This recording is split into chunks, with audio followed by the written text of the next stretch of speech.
প্রিয় দর্শক আসসালামু আলাইকুম। আজকে আপনাদেরকে আমি দেখাবো একটি ছোট্ট নদীর যে বর্তমান কি দিয়ে মানুষ যাতায়াত করে বা পারাপার হয় সেই দৃশ্যটা। সেটা হচ্ছে এই নদীটি হচ্ছে ময়মনসিংহ জেলার ব্রহ্মপুত্র নদী থেকে একটি শাখা বের হয়েছে ছোট্ট। দেখেন অনেক সুন্দর, তবে প্রচুর পানি হয়েছে, যার কারণে কিন্তু এখানে নদীর এই পার থেকে ওই পারে চলে যাওয়ার জন্য কিন্তু একটি ছোট্ট একটা ডিঙ্গি নৌকা রয়েছে। তো আজকে সেই ডিঙ্গির মাঝে যিনি রয়েছে ওনার সাথে কথা বলবো। তো উনি দেখা যায় ঘুমাচ্ছে, মনে হয় একটু ডাক দেব। কি আপনি ঘুমাচ্ছেন নাকি ঘুমাইতেছেন? কেন মানুষ নাই? না, কিছু মানুষ এখন আসে না? আচ্ছা, আপনার নাম কি? নাগিনা। আপনি এখানে কতদিন যাবত ধরে গুদারাটা দিচ্ছেন? প্রায় 40-45 বছর। প্রায় 40-45 বছর। আচ্ছা, প্রথমে কিভাবে পার করতেন একটু বলবেন? হ্যাঁ, প্রথমে কিভাবে পার করতেন? আগে করছি ধানের উপরে আছে। আচ্ছা, গামলা ধান দিত আর দুয়ার মধ্যে তো বসে দিছে। হ্যাঁ হ্যাঁ। অন্য এইটে। আর আগে কি এরকমই ডিঙ্গি ছিল না কিরকম ছিল? এরকমই। একটা এই ডিঙ্গির দাম কত? এর দাম আছে 43,000 টাকা লাগে। 30-40 হাজার। আপনার দান তুললে কত টাকার দান তুলতে পারেন? 20-40 বন দান হয়। আচ্ছা, এমনিতে এখানে প্রতিদিন যারা যাতায়াত করে কত টাকা করে দেয়? টাকা কম হয়। আগে ওইটা আছে, আগে টাকা ওইটা আছে, অনেক কম হয়। এখন কত টাকা হয়? 50 টাকা হয়। 50 টাকা? আপনার আপনার বাড়িতে কে কে আছে? হ্যাঁ, আপনার বাড়িতে কে কে আছে? বাড়িতে আছে 8-9 জন মানুষ। 8-9 জন মানুষ। তারা এই যে নৌকার উপরে যে টাকা দেয় কি চলে? না, অন্য কাজ কাম করা লাগে, এইটাকে চলবো। আচ্ছা, আজকে কত টাকা ইনকাম করছেন?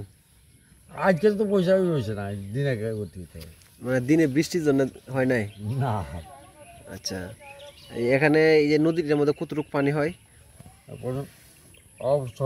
পানি আছে। আর আরো পানি হবে নাকি এরকম কোনো কিছু? আচ্ছা, প্রিয় দর্শক, আসলে এখানে যে নদী আপনারা দেখতেছেন, নদীর ওই পারটা হচ্ছে নেত্রকোনা জেলা সদর, আর ওই পারটা হচ্ছে গৌরীপুর।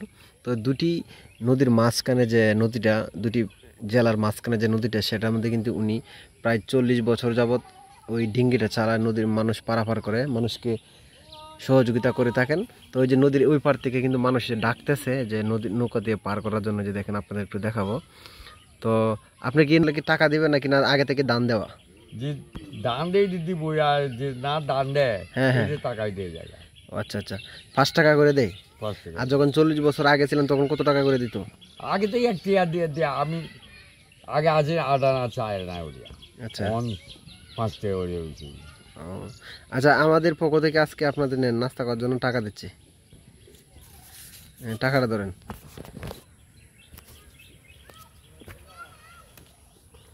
খুশি আছেন? খুশি থাকতাম না, আমরা খুশি হয়ে দিয়েছি, খুশি থাকতাম না। সারাদিনে কয় টাকা কামাইছেন? আজকে পয়সা হয়েছে না, দিনের গতিতে দিন রাতে মেঘ হয়েছে, দিন চাচ্ছে। আচ্ছা, এখন এই যে আজকে যে আমি আপনার দিচ্ছি ওইটাতে কিছু কিনে নিয়ে যাবেন, আর আপনি যেটা করছেন এটা চলবে নাকি? চলবে। আচ্ছা ঠিক আছে, ওই যে ব্যাপারে মানুষ চলে যান। 8 বাজে তো আমার। আচ্ছা আচ্ছা, তো প্রিয় দর্শক, আজকে আপনাদেরকে আমি দেখাবো এই যে নৌকাটা দেখেন। আচ্ছা, হাতলটা এটার নাম কি? বইটা না? হ্যাঁ, বইটা বইটা দেখাবো আজকে কিভাবে যে নৌকা পার হয়। আর ওনাকে আমি কিছু টাকা দেওয়ার চেষ্টা করলাম নাস্তা খাওয়ার জন্য, তেমন বেশি না, আমাদের হেল্পিং আদার্স বিডির পক্ষ থেকে ওনাকে দিলাম। হয়তো আজকে আমরা, আপনারা প্রশ্ন করতে পারেন সামনে গিয়ে ভিডিও করি না। আচ্ছা ঠিক আছে, চলে যান। তো আপনাদের দেখাই একটু কিভাবে নৌকাটা নিয়ে যায় উনি।